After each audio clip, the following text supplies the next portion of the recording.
let's talk about the pencil sharpener. In order to use the pencil sharpener, you need to do a couple things first. Look at your pencil. If you can still write with it, like this one, let's see if we can get it more in focus for you. There you go. If you can write with it like this one, you do not need the pencil sharpener. If you can no longer write with it like this one, you may use a pencil sharpener.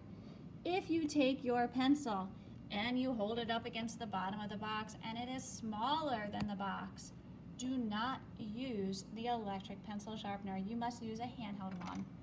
Take your pencil, you're going to put it in the sharpener and count for just 3 seconds. Push really hard when you do it. Let's do it together. Make it loud. 1, 2, 3. Done.